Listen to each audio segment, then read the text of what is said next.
शापित हवेली। गांव कालीघाट में एक पुरानी हवेली थी जिसे लोग शापित हवेली कहते थे। कई सालों से उस हवेली में कोई नहीं गया था क्योंकि कहा जाता था कि वहाँ एक खतरनाक आत्मा का साया है। गांव में कुछ लोगों ने हवेली के पास से गुजरते हुए डरावनी चीखें सुनी थी और कुछ ने अजीब सी परछाइयां भी देखी, लेकिन कोई भी हिम्मत नहीं कर पाता था कि अंदर जाकर देखे आखिर सच क्या है। राहुल, एक साहसी युवा, इन कहानियों पर बिल्कुल भी यकीन नहीं करता था। वह हमेशा सोचता था यह सब सिर्फ लोगों की कल्पना है। एक दिन उसने अपने दोस्तों के साथ मिलकर हवेली के अंदर जाने का फैसला कर लिया। वे सभी रोमांच की तलाश में थे, लेकिन उन्हें अंदाजा नहीं था कि वे किस भयानक खतरे का सामना करने वाले हैं। रात के समय जब पूरा गांव सो रहा था, राहुल और उसके 4 दोस्त हवेली की ओर निकले। जैसे वे हवेली के पास पहुंचे, उनके दिल की धड़कनें तेज हो गई। हवेली के दरवाजे पर जंग लगा हुआ ताला था जिसे तोड़ने में उन्हें ज्यादा समय नहीं लगा। जैसे ही ताला टूटा, उनके अंदर का डर और बढ़ गया।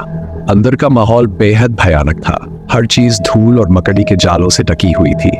हर तरफ सन्नाटा पसरा हुआ था। जैसे ही वे अंदर घुसे, अचानक एक ठंडी हवा का झोंका आया।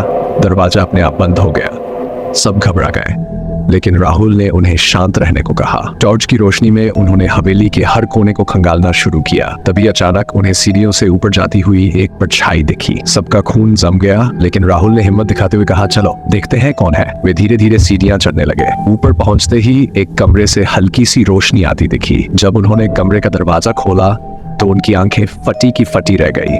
वहां एक पुरानी तस्वीर टंगी थी, एक खूबसूरत औरत की तस्वीर। लेकिन जैसे ही उन्होंने उसे करीब से देखा, तस्वीर में औरत की आंखें खून से लाल हो गई और उसके चेहरे पर एक डरावनी मुस्कान फैल गई। अचानक कमरे का दरवाजा जोर से बंद हो गया और हवेली के हर कोने से चीखों की आवाजें आने लगी। राहुल और उसके दोस्त बुरी तरह डर गए। उन्होंने भागने की कोशिश की, लेकिन दरवाजा नहीं खुला। तभी उन्हें महसूस हुआ कि कोई अदृश्य ताकत उन्हें अपने शिकंजे में ले रही है। एक एक कर राहुल के दोस्त गायब होने लगे। कोई उन्हें देख नहीं पा रहा था, लेकिन उनकी चीखें हवेली में गूंज रही थी। राहुल अब अकेला बचा था। उसने दरवाजे को तोड़ने की पूरी कोशिश की, लेकिन वह सफल रहा। तभी हवेली की दीवारों से खून बहने लगा और उस औरत की डरावनी हंसी पूरे माहौल में गूंज उठी। आखिरकार राहुल ने महसूस किया कि वह हवेली अब उसे कभी नहीं छोड़ेगी। वह चीखते हुए अंधेरे में समा गया। अगले दिन गांव वालों ने देखा कि हवेली के दरवाजे पर खून के निशान थे।